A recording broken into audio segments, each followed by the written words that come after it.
con el aspecto clínico que se podía observar con las lesiones del cáncer. Esto debido a que las primeras enfermedades relacionadas a cáncer fueron carcinomas, lo que quiere decir que las lesiones eran muy superficiales y se les asimilaba, o bueno, al menos Hipócrates dijo que eran similares a lesiones. La lesión era similar a lo que era un cangrejo o el cuerpo de un cangrejo. Además de que hay pues diversas analogías al respecto. Como les menciono, pues una de estas fue el aspecto clínico, debido a que la célula, el cúmulo del tumor tiene el cuerpo del cangrejo y como sabemos la capacidad de nuestros tumores de hacer neovasos, una neoformación de vasos, pues él lo asimilaba con las patitas de nuestro cangrejo, como podemos observar aquí. El cuerpo del cangrejo era el origen del tumor y esta neoformación de vasos se podría asimilar a lo que eran las patitas y las tenazas de nuestro cangrejo. Además de que, bueno, otra de estas teorías era que así como el cáncer, los cangrejos se mueven por debajo de la arena. Entonces lo mismo pasa con el cáncer, se mantiene oculto y pues de la nada puede surgir. Bueno, posteriormente tenemos a Celsus, un médico romano, que como tal, él se encargó de traducir del griego cárquinos a cáncer. Entonces, a pesar de que el término se le acuña a Hipócrates, se podría decir que en la época de Celsus, del año 28 al 50 a.C. aproximadamente, fue cuando originalmente se empezó a utilizar el término cáncer.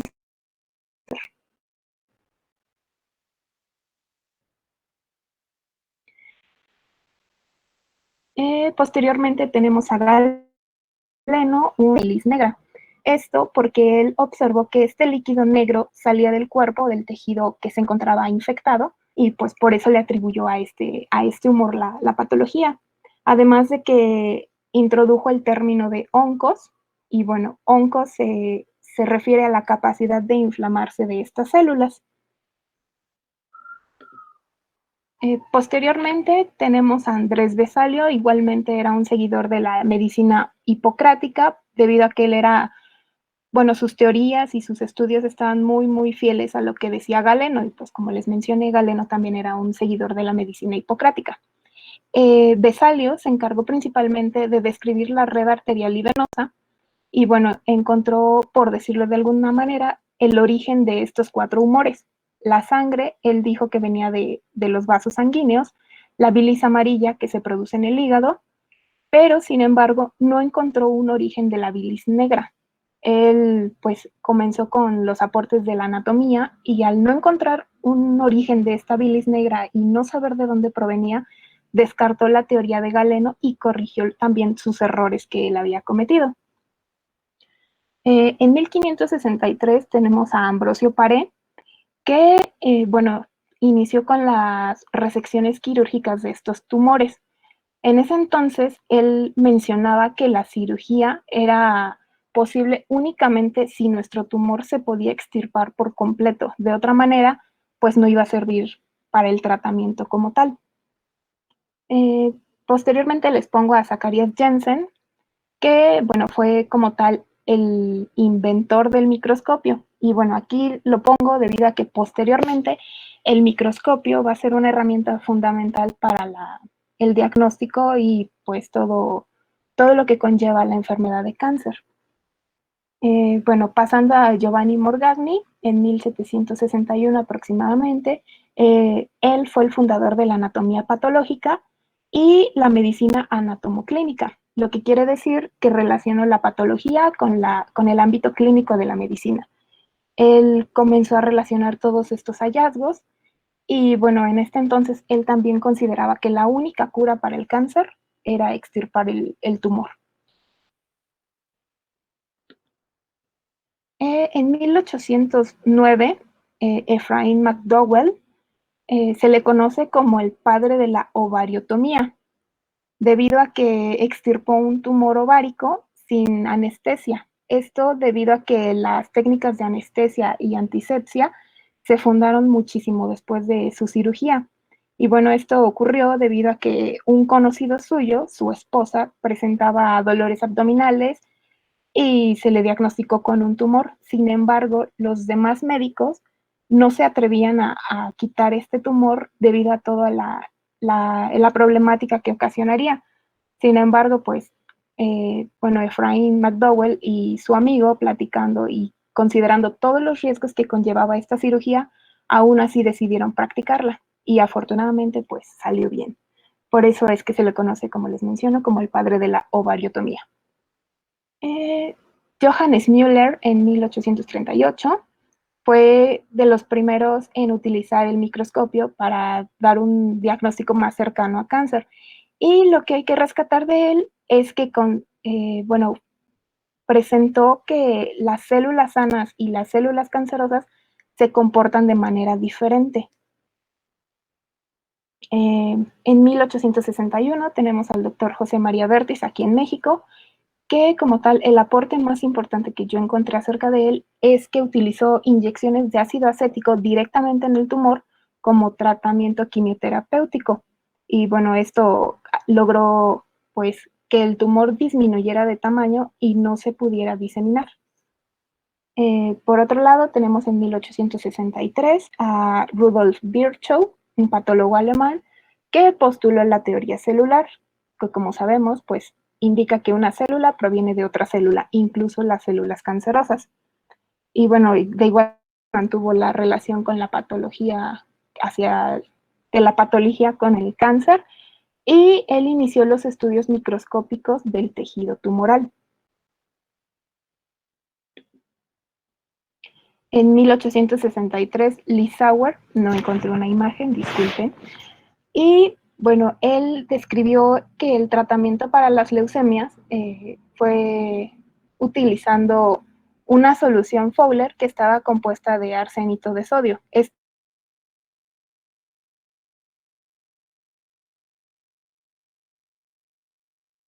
Brendita, creo que te quedaste trabada.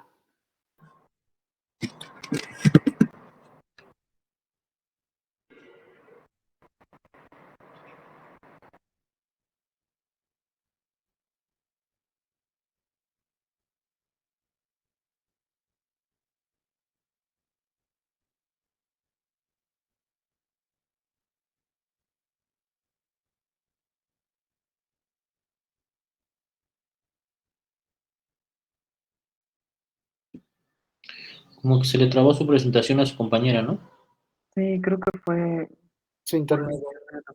Creo que es internet.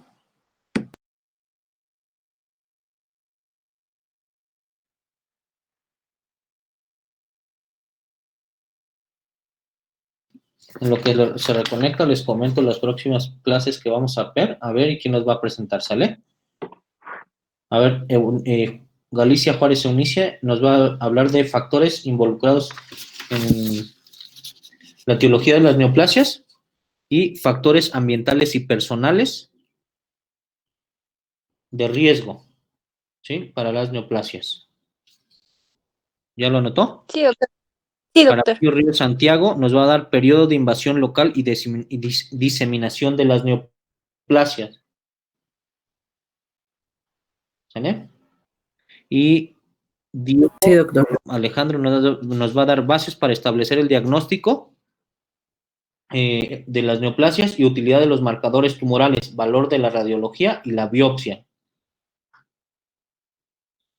¿Sale? Y por último, en la próxima clase, García Villaverde José Cosme nos va a hablar sobre indicaciones para toma de estudios histológicos, clasificación de las neoplasias y clasificación histológica de las neoplasias. ¿Vale? Vamos. Me parece ¿Podría que volver a repetir la de bases para establecer el diagnóstico? No. ¿Quién va a dar, nos va a dar esa? Yo. No, dice, tú vas a dar indicaciones para la toma de estudios histológicos. No, él es claro. Diego. Eso era yo, Doc. No, ¿Quién? yo soy Diego. A ver, Diego, tú vas a dar, Ajá.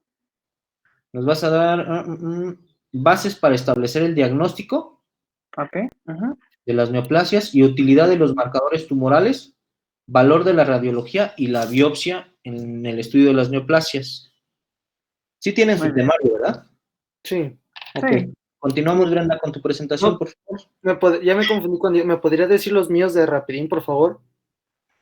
José Y a José, ver, sí. a ver, tú vas a dar indicaciones para la toma de estudios histológicos, clasificación de las neoplasias y clasificación histológica de las neoplasias. Va acá.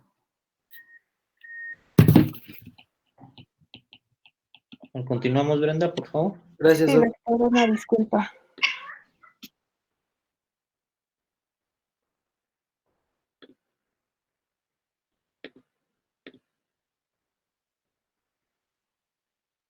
Lo último que se vio me comentan que fue lo de Lissauer, ¿cierto? Sí. Ok.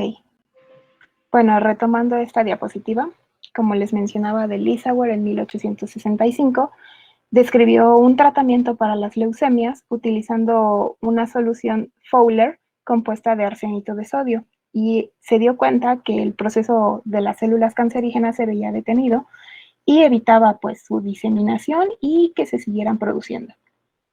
En 1873 vamos a tener a Theodore Billroth, que es un pionero de la cirugía moderna, ya que operó órganos que se consideraba de difícil o imposible acceso.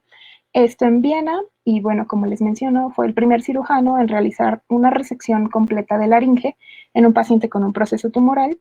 Asimismo, en ese mismo año, extirpó un cáncer rectal y realizó otra cirugía de resección gástrica. En 1889 tenemos a Stephen Piaget, que postuló la teoría de la semilla y la tierra. De igual manera, pues es una analogía haciendo referencia a que la semilla va a ser nuestra célula tumoral en su lugar de origen y la tierra van a ser los órganos o tejidos específicos en los cuales se puede sembrar esta semilla.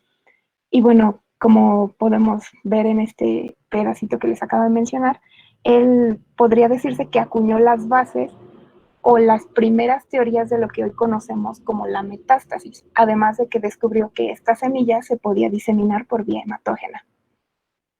Posteriormente, en 1890, tenemos a Stuart Haldet, que postuló la teoría halstediana de las etapas del cáncer, dividiéndola en local, locorregional y sistémica. La local es el cáncer en su lugar de origen, locorregional cuando comienza a diseminarse a través de la vía hematógena de ganglios linfáticos, y posteriormente la sistémica cuando llega a otro punto en el que se puede instalar nuestra célula tumoral. Otro aporte que nos dio Halsted es que implementó la mastectomía radical para el cáncer de mama. En ese entonces se consideraba que el cáncer de mama únicamente se podía curar con una mastectomía radical. Además de que también se le atribuye a él como el creador de los guantes que actualmente utilizamos para las cirugías. Thomas Beeston, en 1896, se le considera el padre del tratamiento antihormonal del cáncer de mama, debido a que él no estaba tan de acuerdo en que la mastectomía radical fuera el único tratamiento. Él comenzó a implementar otros tratamientos para evitar en lo posible pues que esta cirugía tan drástica se realizara en las pacientes.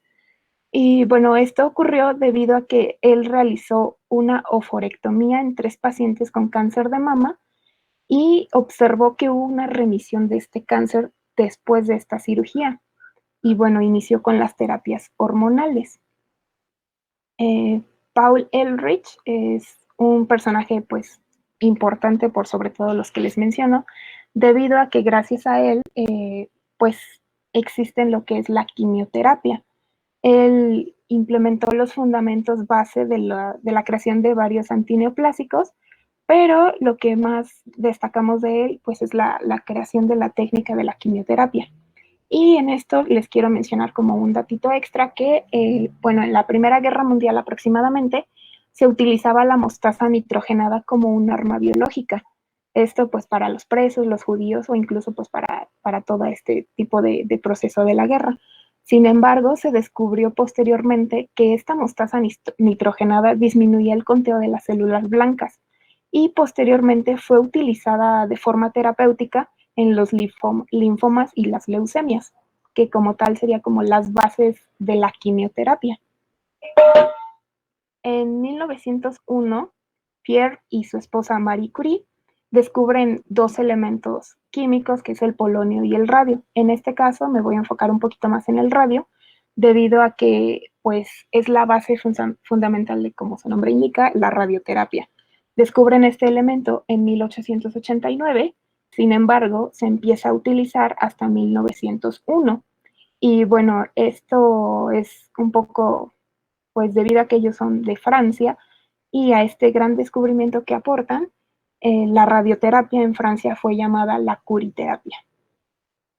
En 1923 tenemos a George Papanicolaou, que bueno, su nombre nos dice su mayor aporte en cuanto al cáncer, que es lo que nos interesa, ya que él empezó a realizar estudios de frotis vaginal con los animales y empezó a estudiar sus células. Posteriormente, este mismo estudio del frotis lo llevó a realizarlo en las pacientes y sin embargo no fue un proceso muy aceptado en ese entonces, pero gracias a este proceso identificó las células cancerígenas que se podían localizar en el cérvix y en el endometrio en pacientes que no tenían sospecha de cáncer cervicouterino.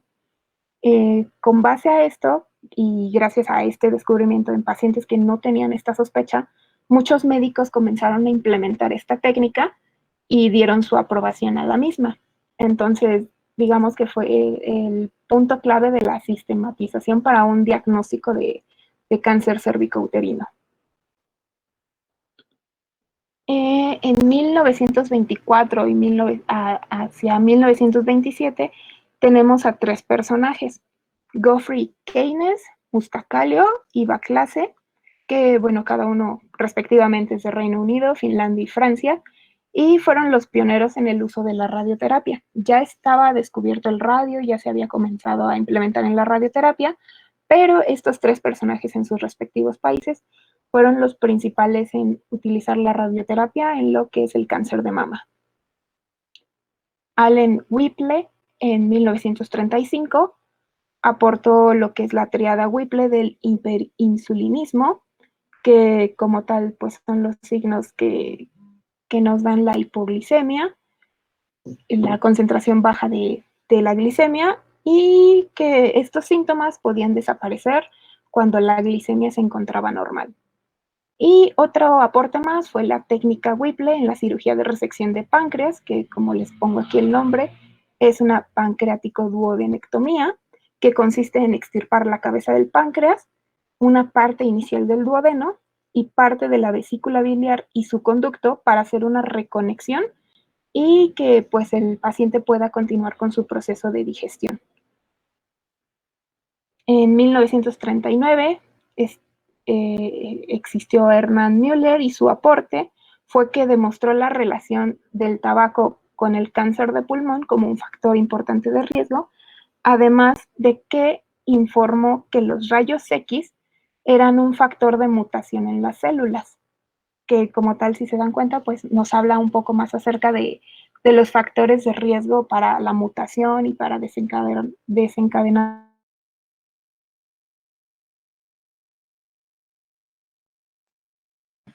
Bren, ya te fuiste de nuevo.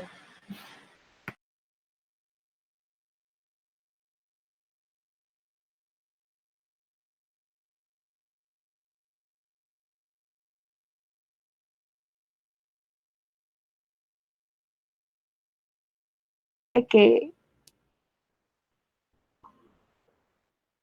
Ya, creo que ya te escuchamos, Bruno.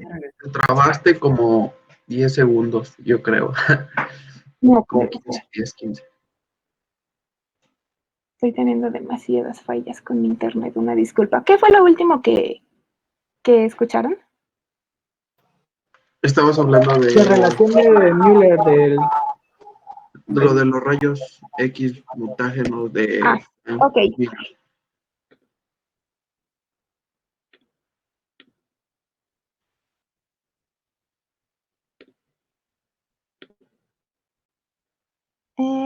¿Sí se puede ver la presentación?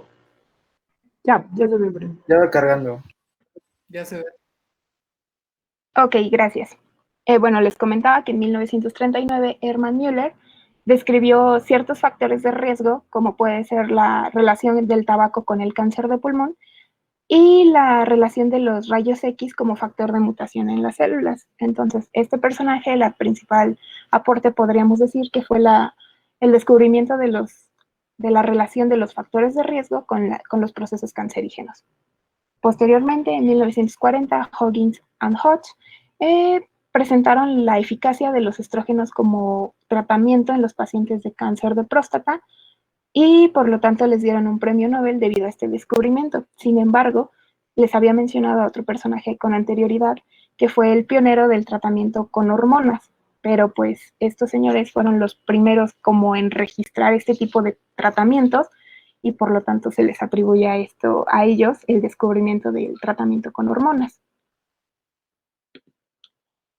Alexander Borswick, no encontré una fecha exacta de su aporte, sin embargo, pues va dentro de estas fechas que son 1940 a 1950 aproximadamente, y él lo que desarrolló fue una técnica quirúrgica, que fue la exenteración pélvica, que consistía en retirar todos los órganos de la cavidad pélvica para evitar la diseminación del cáncer, esto en cáncer cervicouterino y cáncer de vagina principalmente.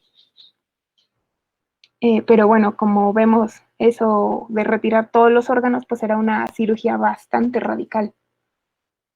Bueno, en 1948 tenemos a Sidney Faber, que describió la remisión de las leucemias utilizando análogos del ácido fólico, ya que él tenía la teoría de que si el ácido fólico curaba las anemias, también era posible curar las leucemias con el mismo. Y bueno, en estos años se utilizó por primera vez el metotrexato como tratamiento de las leucemias. En 1949 tenemos a Phil Henge, que, bueno, él realizó muchísimos estudios acerca de los corticosteroides, principalmente de la cortisona, perdón, tanto su mecanismo como su uso en el cáncer. Como sabemos, la cortisona pues nos va a ayudar muchísimo en el tratamiento pues para disminuir, perdón, los dolores, pero también es un inmunosupresor. Entonces, estuvo realizando todos estudios para ver el riesgo-beneficio que tenían estos medicamentos en el cáncer. En los años de 1950, George Washington Grill cuestionó lo que era la cirugía radical del cáncer de mama e implementó la mastectomía simple en 1959. Esto, como les mencionaba, pues la mastectomía radical era una cirugía demasiado impactante en cáncer y de manera también psicológica, por lo que consideraba que era demasiada esta cirugía y comenzó a extirpar únicamente la parte del tejido dañado. Por lo tanto, se le conoce como uno de los defensores de los tratamientos alternativos para el cáncer y publicó un artículo titulado Una súplica contra el miedo ciego al cáncer. Esto debido a, como les menciono con anterioridad, se decía que la cirugía era el único tratamiento, pero conforme fuimos avanzando en la línea del tiempo, vimos que existen otros métodos y de eso habla su artículo. Bernard Fisher en los años 1960, a finales de estos años, postula la terapia alternativa, que también se le conoce como terapia Fisher, que consiste en realizar la cirugía, que posteriormente tiene que ser un tratamiento después de la cirugía con radioterapia, quimioterapia o una combinación de estos, además del tratamiento conservador o con la terapia hormonal. Digamos que la terapia Fisher es un tratamiento multidisciplinario para el cáncer, descartando completamente que el único tratamiento es la cirugía.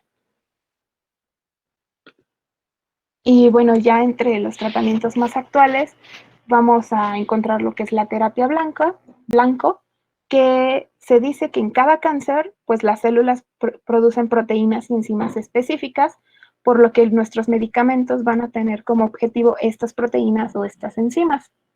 Se inventaron los anticuerpos monoclonales, que de igual manera reconocen estos blancos específicos. Y bueno, les pongo un ejemplo de uno, que es el rituximab, utilizado para los linfomas no Hodgkin, que, como les menciono, se utilizan contra una proteína enzima en específico de la célula tumoral, induciendo apoptosis. También se implementaron los trasplantes de células madre, que, bueno, restauran las células en los pacientes que han tenido exposición a dosis elevadas, a quimios o radioterapias. Pueden ser de forma autóloga del mismo paciente, singénicas, pero el trasplante singénico hace referencia a los trasplantes de un gemelo idéntico. Por lo tanto, se crearon los trasplantes halogénicos, que de igual manera es el trasplante de la célula madre de un pariente o de alguna persona que tenga características similares a nuestro paciente que cursa con la enfermedad.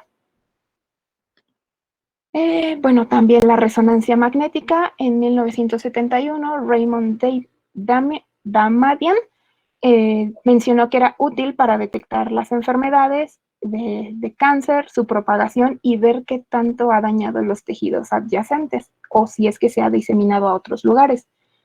El ultrasonido, en 1950 se crea el primer aparato de ultrasonido, pero digamos que en este entonces estos aparatos solamente nos proporcionaban una fotografía y en 1980 las imágenes se dieron en tiempo real.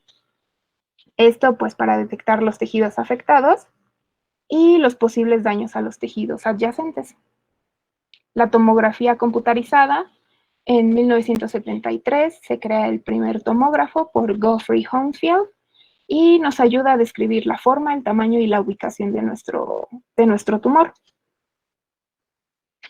Y bueno, también tenemos la tomografía por emisión de positrones, que en 1950 se introduce todo el concepto de este tipo de tomografías, pero en 1961 James Robertson y sus colaboradores crearon el primer escáner PET, que como ya habíamos visto con anterioridad, se utiliza una sustancia radiactiva como marcador para localizar las células cancerígenas. Y bueno, eso sería todo.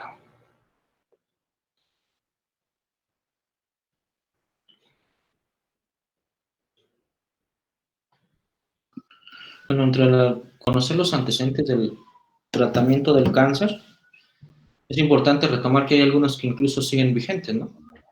Hay algunos centros oncológicos en los cuales todavía se sigue practicando la mastectomía radical que se describió en 1950, lo mismo con la cirugía, la exenteración pélvica. Actualmente se utiliza más en tumores de recto o de tumores anorrectales más que en cáncer cervicouterino. Como ustedes saben, el cáncer cervicouterino, el pilar del tratamiento es la radioterapia en etapas avanzadas, pero todavía siguen vigentes muchos de los tratamientos que conllevan la toxicidad de los quimioterapéuticos, el uso de esteroides, principalmente la prednisona, que desde hace cuánto que se describe, ¿no? Y como bien lo dice Brenda y lo comentó, lo actual es el uso de anticuerpos monoclonales, que es como que lo más actual en inmunoterapia.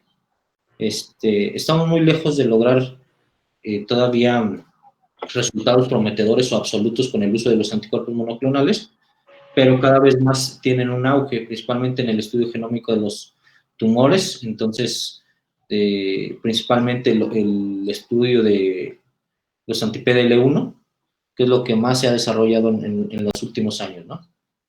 Entonces, sí es importante conocer la historia, sí, porque si no conocemos la historia, pues no podemos aterrizar desde cuándo estamos utilizando ciertos tratamientos, cómo hemos evolucionado, y se dan cuenta, el cáncer nos ha acompañado desde el inicio de la humanidad. Incluso hay algunos reportes en los cuales se han encontrado restos fósiles que se han documentado restos de osteosarcomas, ¿no? Bueno, continuamos con el siguiente tema, que es epidemiología del cáncer en el mundo, ¿no? Sí, doctor.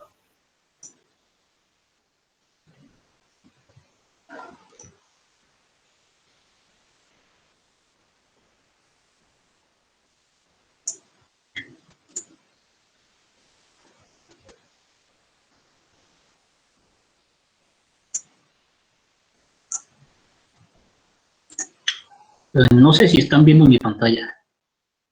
Ya está cargando, Pablito. Ya la proyectaste. ¿Ya? Ah, gracias.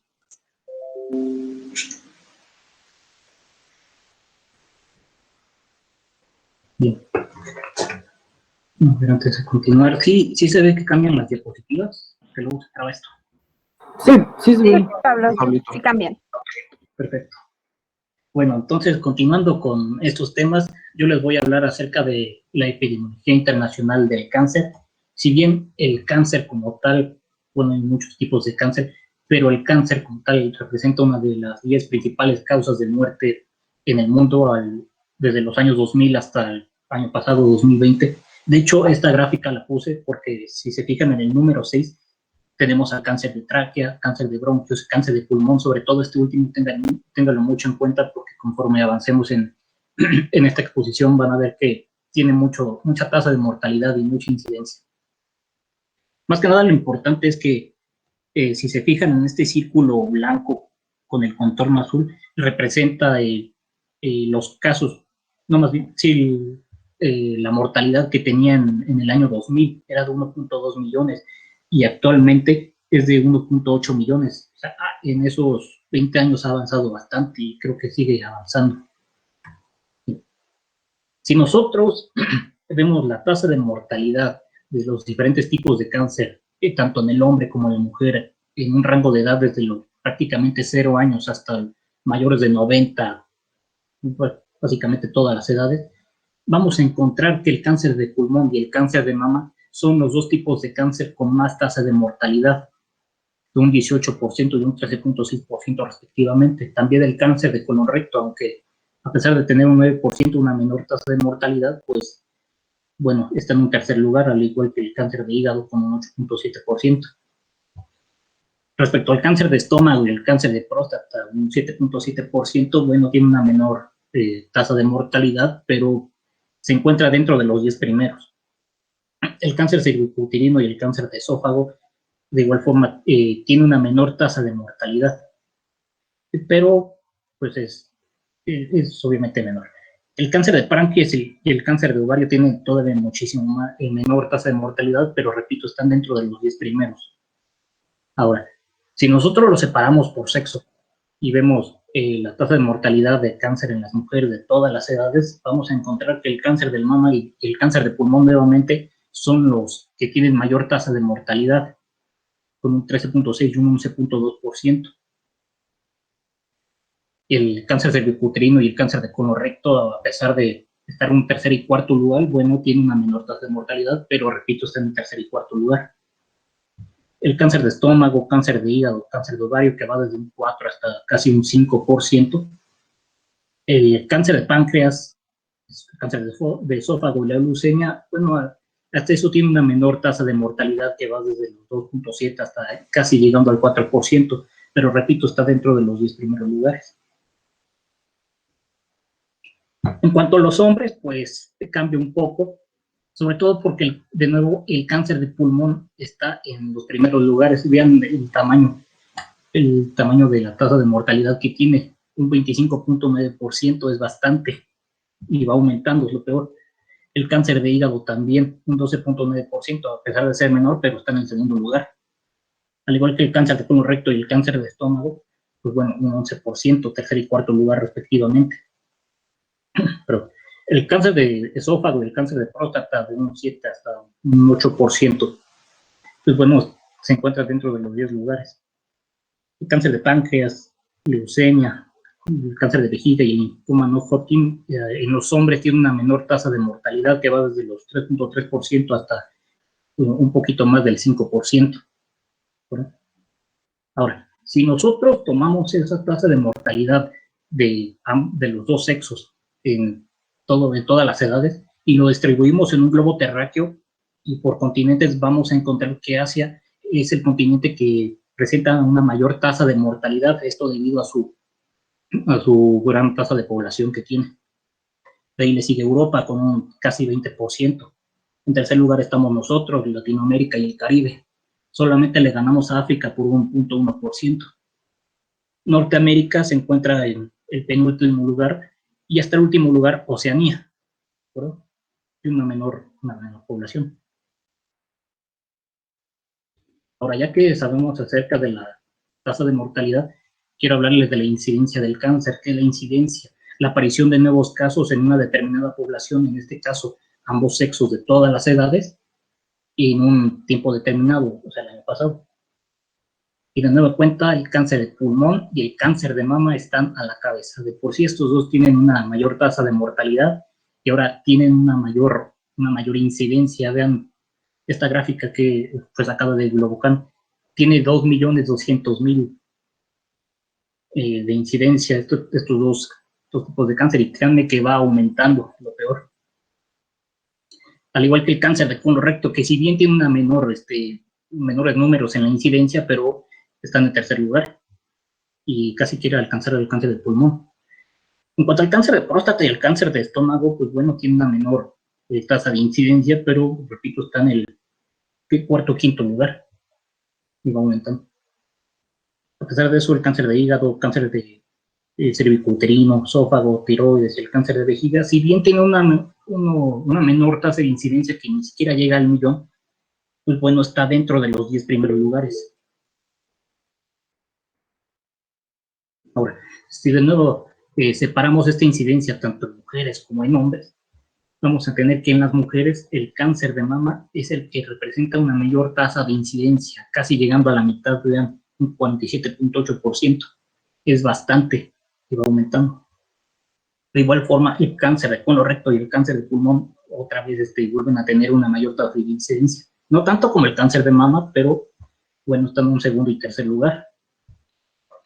Al igual que el cáncer cervicouterino y el cáncer de tiroides, que si bien va desde un 10 hasta un 13%, el cáncer de cuerpo del útero, cáncer de estómago, cáncer de ovario, que si bien va desde un 6 hasta un 8%, y por último el cáncer de hígado y el linfoma no Hodgkin, que tiene una menor tasa de incidencia.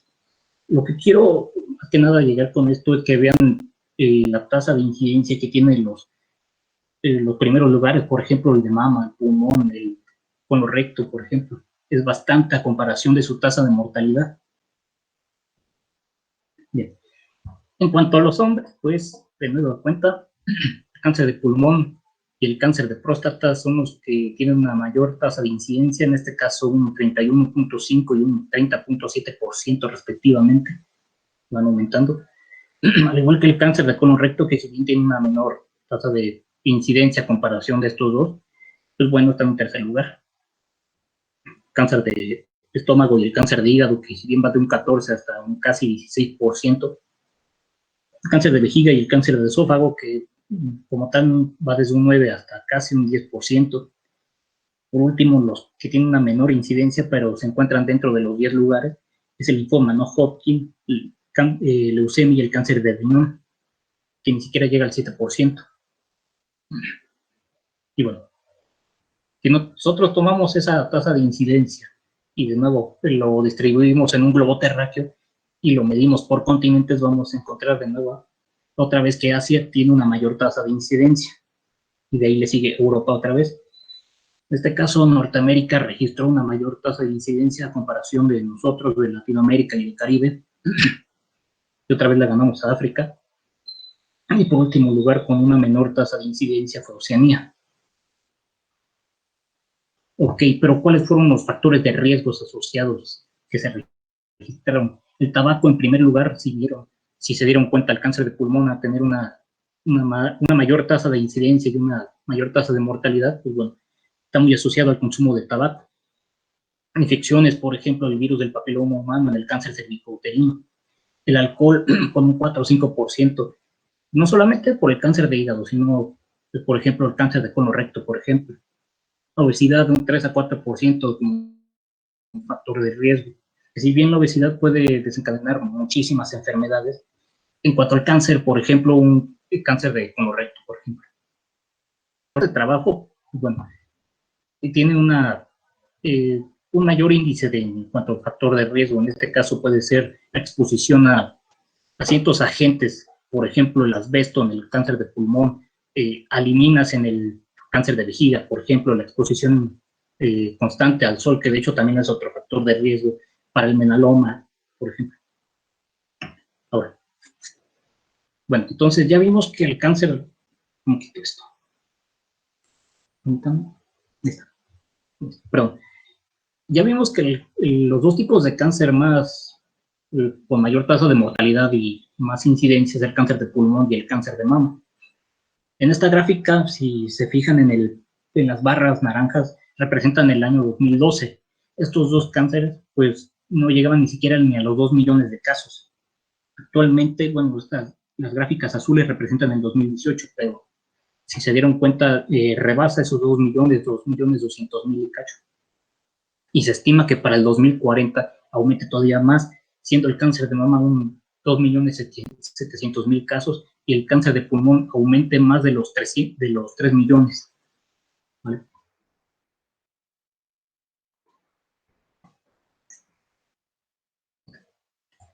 Ahora, esta gráfica representa la probabilidad de muerte prematura por cáncer a través de los años. En el año 2000, esta probabilidad de muerte prematura era de un 8.3%, pero algo positivo es que se ha disminuido bastante hasta el 2015, un 6.9%. Actualmente nos encontramos menor al 7%. Bien, si se fijan en estas líneas punteadas de color naranja, es lo que se tiene proyectado. Para el 2030 se tiene que disminuir hasta un 5.5%, pero la Organización Mundial de la Salud y otras organizaciones en contra del cáncer, pues no se quedaron satisfechos y tiene por objetivo que para el 2030 reduzcan hasta un 4.6%. ¿De acuerdo? Y eso sería todo.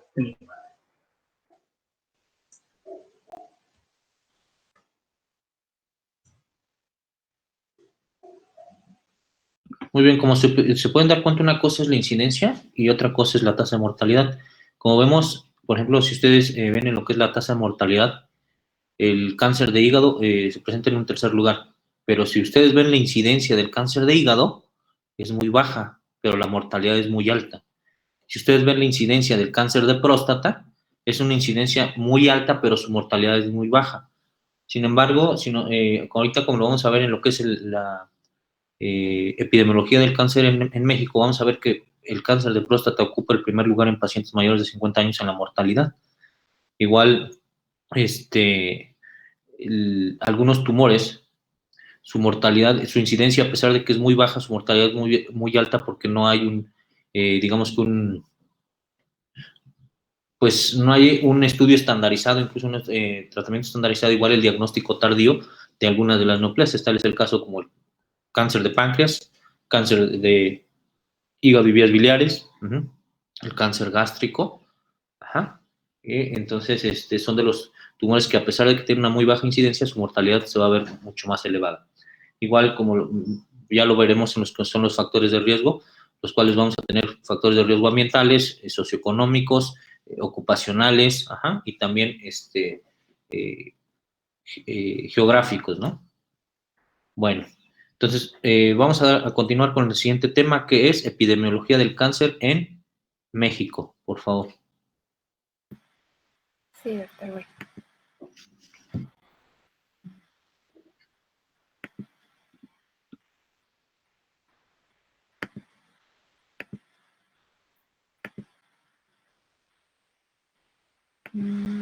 ¿Ya ven mi pantalla? Ya, Magali.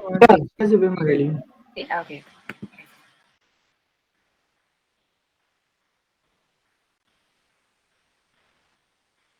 Bueno, yo les voy a hablar un poquito sobre la epidemiología del cáncer en nuestro país. Y bueno, aquí en nuestro país el cáncer va a ocupar la tercera causa de muerte. Esto va a ser después de las enfermedades cardiovasculares y de la diabetes. Entonces, hablando de las mujeres, el cáncer de seno va a tener 11 por cada 100.000 mujeres. Bueno, 11 de cada 100.000 mujeres van a padecer este cáncer. Hablando del cervicouterino, son 5 por cada 100.000 mujeres. Posteriormente viene el del hígado, después el colorectal y por último el de ovario, en este orden. En el caso de los hombres, el número 1 va a ser el cáncer de próstata, en el cual pues 11.5 por cada 100.000 hombres pues, lo va a padecer. En el número encontramos el cáncer de pulmón con 6.5 por cada 100.000. Después viene el colorectal, el de hígado y por último el cáncer gástrico en este orden. Y bueno, les voy a hablar un poquito del 2018 para que comparemos ya con 2019-2020. Entonces, bueno, en 2018 se registró un alza tanto en el número de casos nuevos como en el de número de muertes por cáncer en los estados del norte. Y esto, bueno, no encontré como mucha información, pero en varias partes decía que esto es por el tipo de alimentación que se tiene en el norte, ya que pues como sabemos, pues consumen muchísima más carne, más comida procesada, no sé, enlatados y todo ese tipo de comida parecida a la de Estados Unidos, ¿no? Y en las entidades periféricas a la Ciudad de México se reportó un descenso en el número de muertes del 30%. Y bueno, un dato me pareció muy impresionante es que la Sociedad Mexicana de Oncología considera que las elevadas cifras de muertes por cáncer se deben a que las personas acuden ya a hacer su diagnóstico o tienen un diagnóstico cuando pues ya están en etapas avanzadas. El 60% de estos casos de cáncer pues va a ser detectado ya cuando está muy avanzado. Y esto pues porque en México no se tiene la cultura de hacerse el chequeo general, ¿no? Por lo menos una vez al año. Y entonces van al doctor ya cuando se sienten súper mal. Y bueno, aquí les puse unas imágenes en donde podemos ver que el cáncer de mama ocupa el 14.3% de todos los casos nuevos. Esto nos da un total de 27.283 casos, pero ocupa el 25% de mortalidad de todos los cánceres. En el caso del cáncer de próstata, ocupa el 13.1% de todos los casos nuevos, dando un total de 25.049 casos y con una mortalidad pues en total de todos los cánceres del 28%. Pero si nos vamos, por ejemplo, aquí al cáncer de pulmón, veamos que realmente el porcentaje de casos nuevos pues es muy poco, 4,1%, que son 7.800 personas.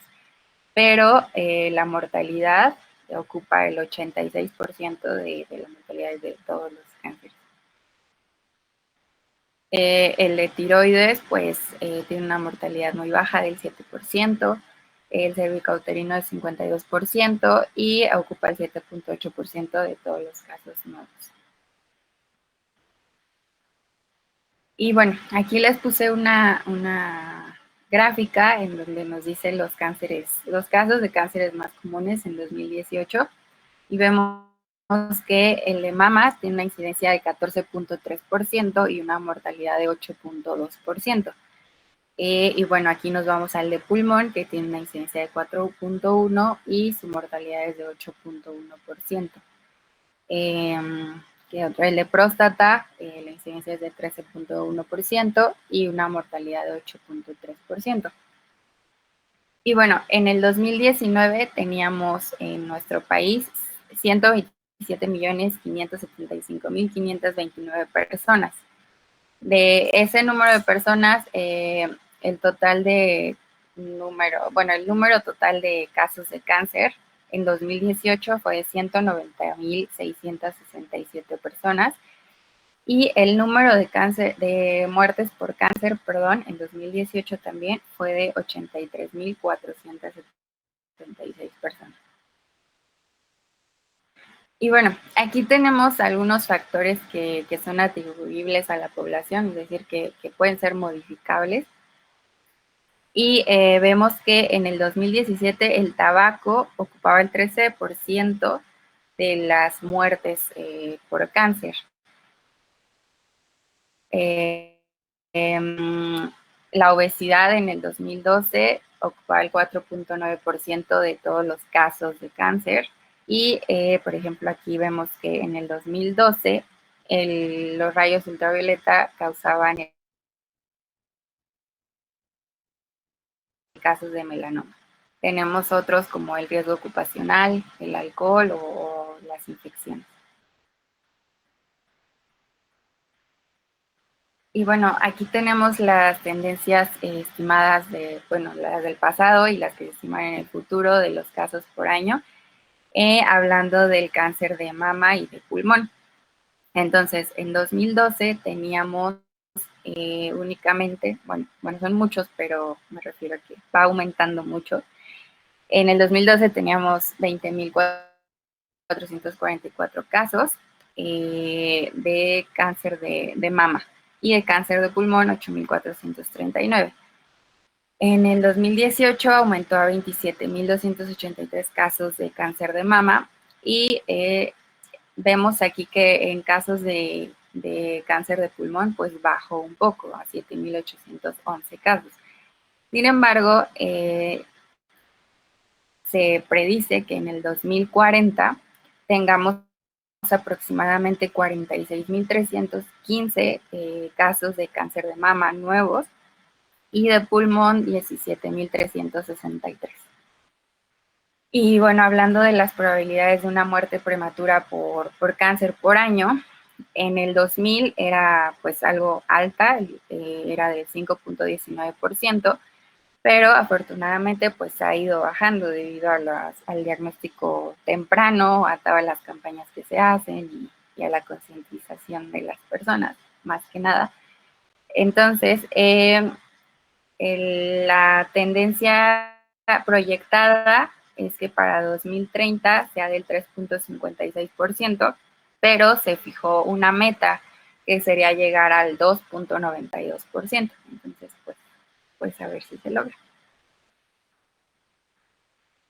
Y bueno, hablando de la tasa de función de tumores malignos por grupo de edad y sexo, tenemos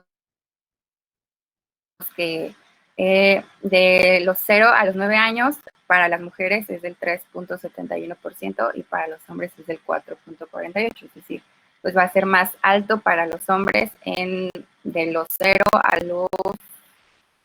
a los 29 años. Va a tener mayor mortalidad el hombre. Después, de los 30 a los 49, va a ser la mujer. Y ya de los 50 en adelante, pues igual va a ser el hombre, que es lo que nos comentaba el doctor por el cáncer de próstata. Y bueno, 70 a 79 años de las mujeres va a ser el 421.57 y de los hombres el 605.91.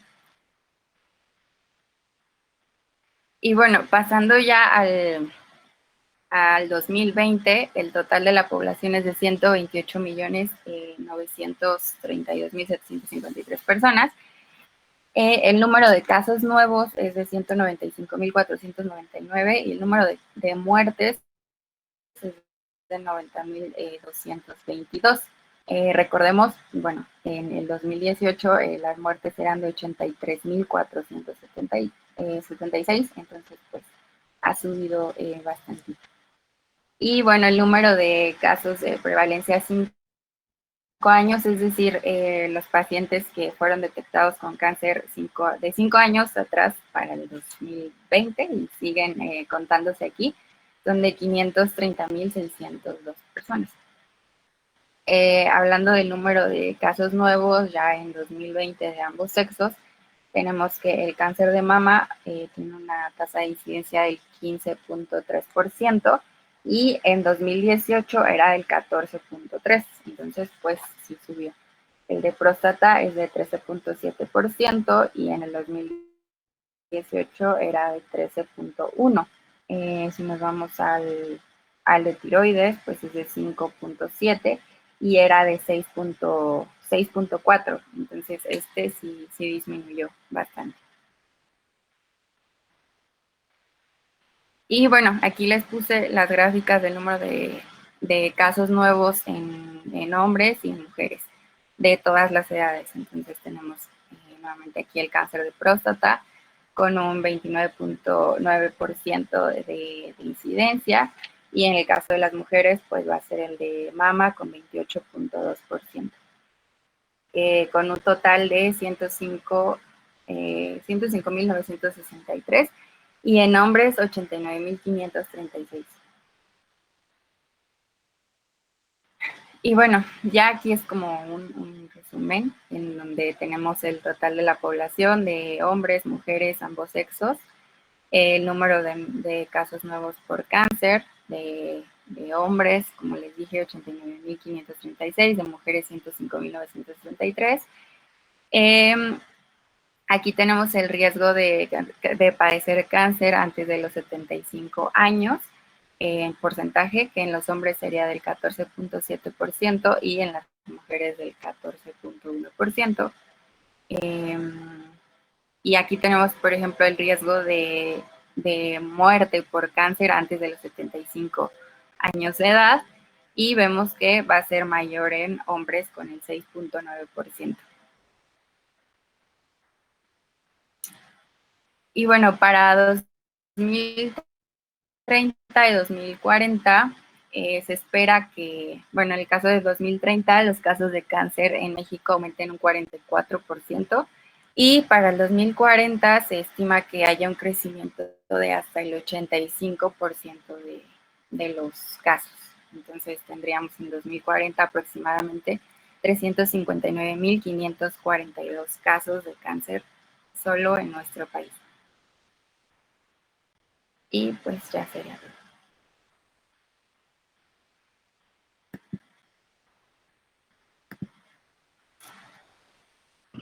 Bueno, como pueden ver, si ustedes hacemos un análisis detallado, pues nuestra epidemiología es totalmente distinta a la epidemiología global si nos comparamos como país, ¿no? Nos estamos viendo, por ejemplo, que sí, efectivamente el cáncer de mama es en las mujeres, cáncer de pulmón, pero ¿qué trascendencia tiene el cáncer de próstata? Que se nos siguen muriendo muchos pacientes todavía con cáncer de próstata como país.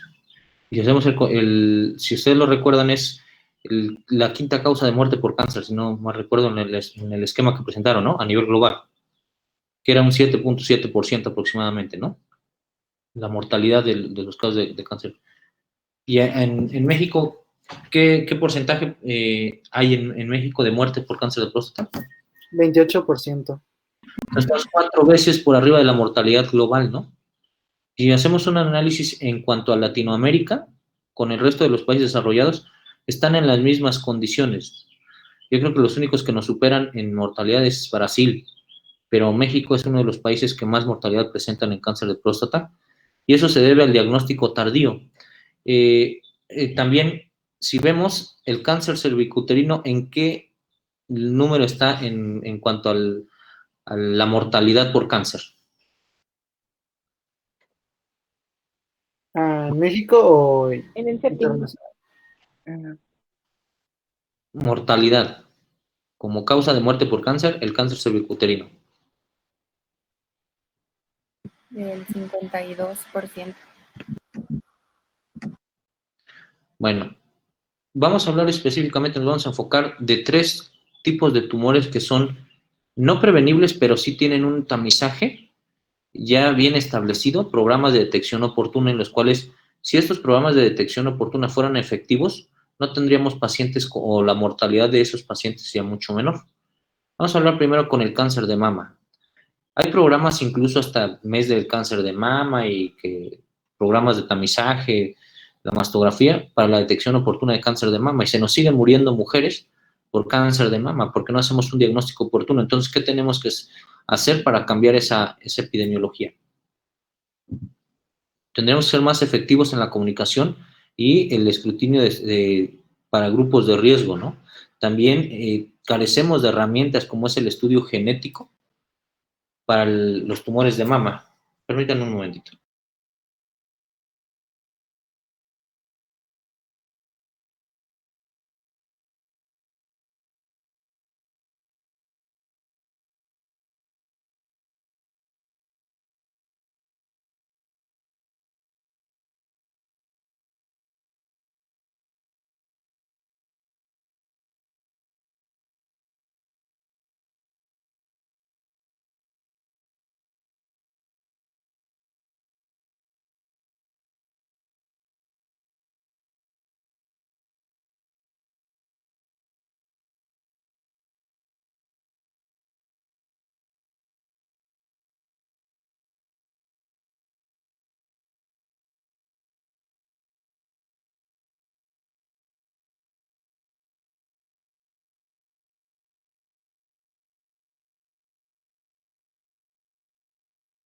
Bueno, entonces le decía, el cáncer de mama estaba muy lejos de disminuir la mortalidad a pesar de que tenemos estudios de escrutinio para ese tipo de tumores. De igual manera, el diagnóstico.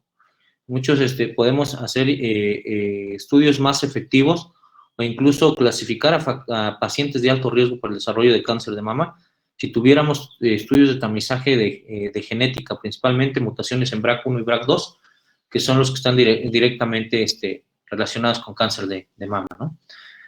Bueno, el cáncer cervicuterino lo mismo sucede. El cáncer cervicuterino no es un tumor que se desarrolla de forma rápida, su presentación es lenta, habitualmente va a haber lesiones premalignas, sin embargo no hemos impactado en lo que es el diagnóstico oportuno a través de la citología. Como vimos en la historia de la oncología, el método de Papa Nicolau, la citología con la atención de Papa Nicolau hace muchos años, y sigue siendo la herramienta fundamental para el diagnóstico oportuno de cáncer cervicuterino. Aún, a pesar del tiempo, sigue vigente y se complementa con el estudio colposcópico, principalmente está asociado a infección de virus del papiloma humano, que de acuerdo a los factores de riesgo de cada paciente, si es una paciente de alto riesgo o no, se le debe de otorgar tratamiento para lesiones premalignas. Entonces, cáncer cervicuterino tampoco se deberían de morir las mujeres porque hay forma de detectarlo con oportunidad y dar tratamiento efectivo, curativo, ya sea con cirugía o radioterapia, pero no deberíamos tener muertes por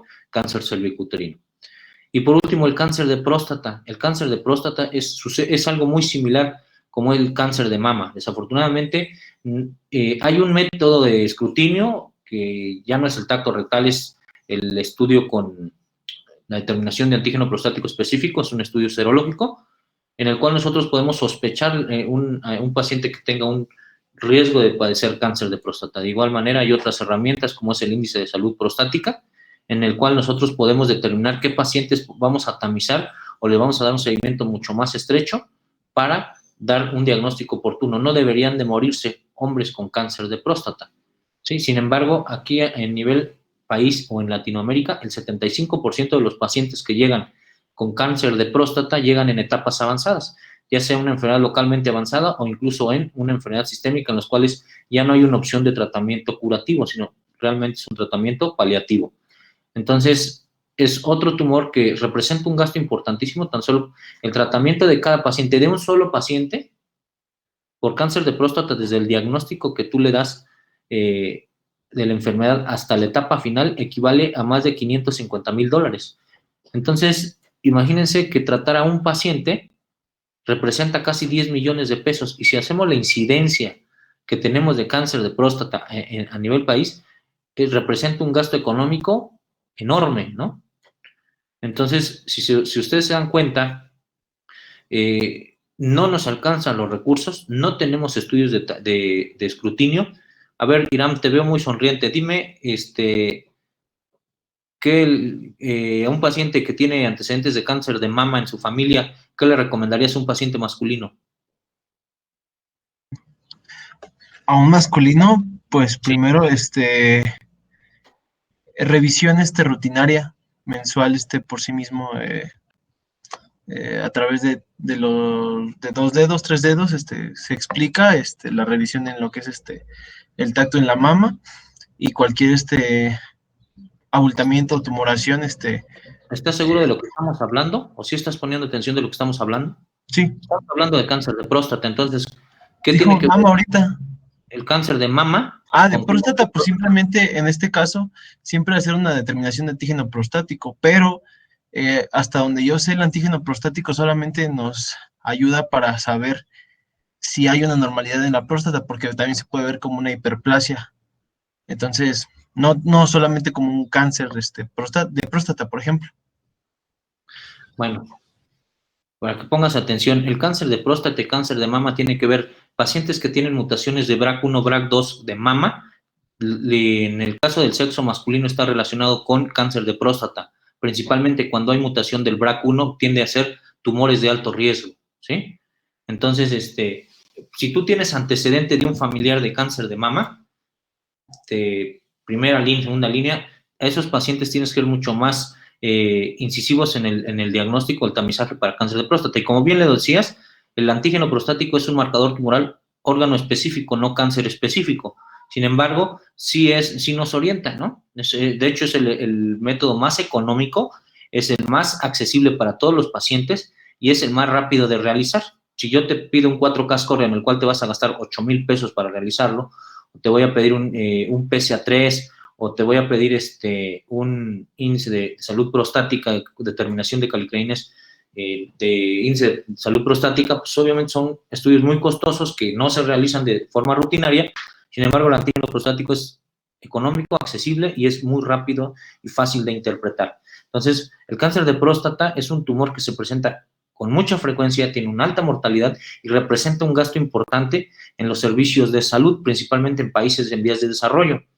Nosotros aquí en México, desafortunadamente, hablando del cáncer de mama, hay muchas herramientas, hay nuevos tratamientos, con los inhibidores PARP, que son los que estamos utilizando actualmente, o los triple negativos, el trastuzumab, que son tratamientos muy caros y que, fíjense, curiosamente sí se les da a las mujeres, pero ¿qué creen? Que a los hombres nos morimos más hombres, pero no nos dan tratamientos. También utilizamos pembrolizumab, trastuzumab para hombres.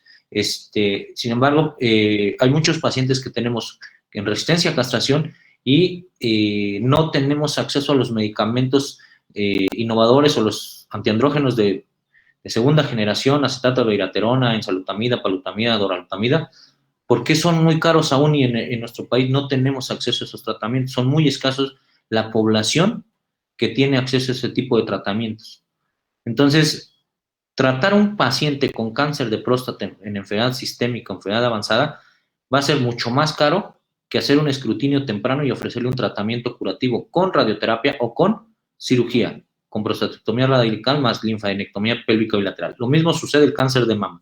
El cáncer de mama me va a ser más barato hacer una cuadrantectomía, una tumorectomía, a llegar a un diagnóstico tardío en el cual el paciente le tienes que dar neoadyuvancia, quimioterapia, quimioradioterapia neoadyuvante y cirugía de rescate, incluso que la paciente te progrese la enfermedad y los tratamientos paliativos te resulten mucho más caros solo para mejorar la sobrevida global. ¿Sale? El cáncer cervicuterino, lo mismo. El cáncer cervicuterino no solo es la mortalidad, sino las secuelas a largo plazo que tienen estas pacientes. Una paciente que tiene cáncer cervicuterino, la mejor oportunidad de tratamiento va a ser en etapa temprana, a través de la cirugía. Es el que menos secuelas le va a dejar. Cuando tenemos un paciente con cáncer cervicuterino en etapas avanzadas, o localmente avanzada, en el cual le ofreces radioterapia, posiblemente le ofrezcas curaciones a paciente, pero esa paciente invariablemente está condenada a sufrir las secuelas que son irreversibles al tratamiento otorgado, que en este caso es la radioterapia, estenosis de la uretra, cistitis actínica, proctitis, fístulas, estenosis ureteral, uropatía obstructiva, insuficiencia renal crónica. Entonces, la paciente no se te va a morir del cáncer, pero sí se te muere de las complicaciones del tratamiento del cáncer.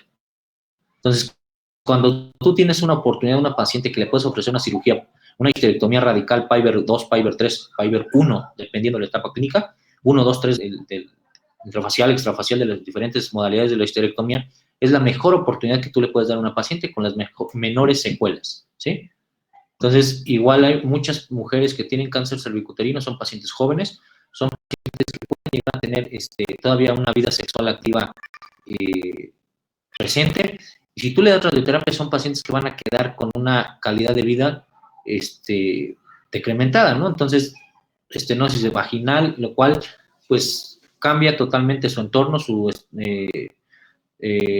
equilibrio biopsicosocial, ¿no? Entonces, ¿por qué hago énfasis en estos tres tipos de cáncer?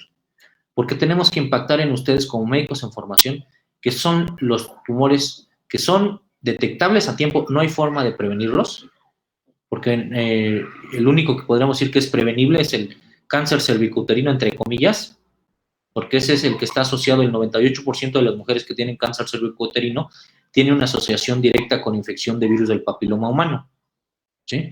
Entonces, podríamos decir que ese sí puede ser, entre comillas, prevenible. Acuérdense que hay otros factores de riesgo que están implícitos en una neoplasia. El cáncer de mama no lo puedes prevenir, ¿no? Pero sí la detección oportuna de estos tres tumores pueden hacer la diferencia en cuanto a cambiar la mortalidad La incidencia no la podríamos cambiar, pero sí la mortalidad, ¿sí? Sobrevida global, la sobrevida cáncer específico, sí podemos cambiar e impactar en ese tipo de 3 tipos de tumores. A ver, Berenice, Eunice, dime el estudio de tamizaje que tenemos actualmente en México para cáncer de mama.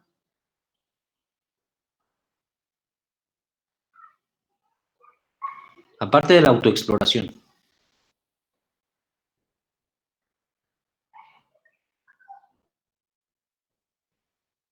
¿No?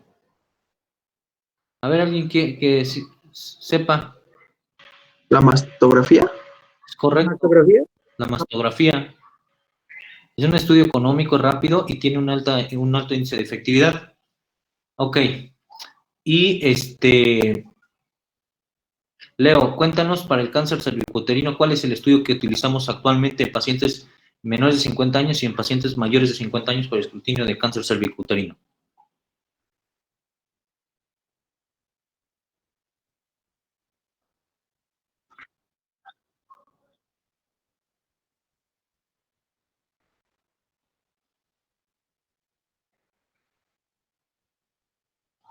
¿Cómo se llama esa prueba?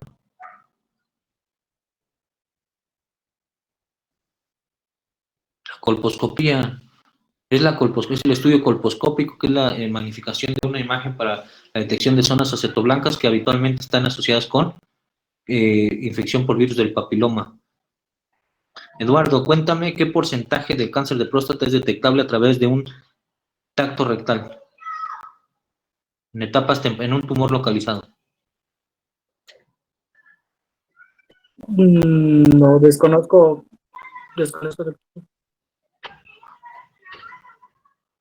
Solo el 4% de los pacientes que tienen cáncer de próstata podríamos detectarlos cuando están localizados a través de un tacto rectal. Entonces, el tacto rectal no es el método de escrutinio, el antígeno se complementa con el antígeno prostático y actualmente ya hay otros estudios, como les decía, el índice de salud prostática, la resonancia multiparamétrica, el ultrasonido endorrectal, con la elastografía. Sin embargo, los que más tenemos a la mano es el antígeno prostático. ¿Hecho? Bueno, cada tumor que vayamos revisando, cada neoplasia, vamos a ir haciendo una breve revisión epidemiológica sobre su incidencia, mortalidad, sobre sus factores de riesgo. Entonces, esto que acabamos de comentar lo vamos a hacer mucho más específico para cada tumor que estamos revisando. ¿Les parece? Bueno, entonces, el día de hoy estamos por terminar la clase. Reiteramos, en la próxima clase se dan 4 temas. Excelentes presentaciones el día de hoy. Les voy a pedir, les mandé por favor ahí en el chat, que si me hacen favor de mandar sus presentaciones al correo que les puse. Entonces, todas sus presentaciones me las van a mandar, después de haberlas presentado, me las van a mandar. No acostumbro revisarlas, ya son casi prácticamente médicos. Sin embargo, traten de mejorar. Como consejo, acuérdense que la bibliografía no se pone en una diapositiva final. La bibliografía se pone al calce de lo que es la diapositiva. ¿Sale? Entonces, eso lo vamos a modificar. Y todas sus presentaciones al final del ciclo las van a tener, de ahí van a estudiar y de ahí viene el examen. ¿Su primer examen qué día es?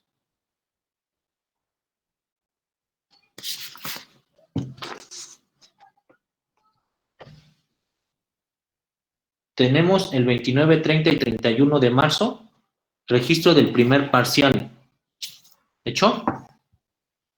Bueno, como hemos estado un poquito atrasados, vamos a tratar de avanzar en la medida de lo posible.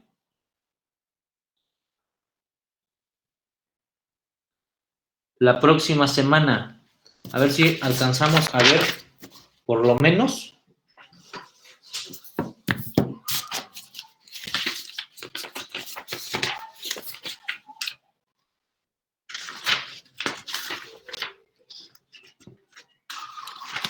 el primer examen va a ser la unidad 1, nada más.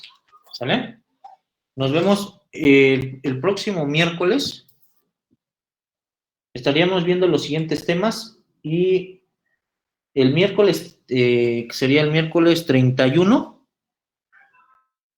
estaríamos haciendo el primer examen. ¿Les parece? Sí, doctor. Bueno, entonces, nos vemos el próximo miércoles con los temas que ya les asigné. ¿Hecho? Sí. Y el 31 sería su examen. Deme oportunidad, no sé en qué día de la siguiente semana ustedes me puedan dar oportunidad para recuperar la clase que perdimos. Hemos perdido 2 clases, ¿verdad? ¿O una? Una nada más, ¿no? Una solamente. Sí, solo una. Ok, la próxima semana nos ponemos de acuerdo para recuperar esa clase, de tal manera que podamos terminar la primera unidad para el primer examen. ¿Les parece? Va que va. Sí, doctor, está bien. Bueno, eso sería todo. Cuídense mucho. Muy buenas tardes.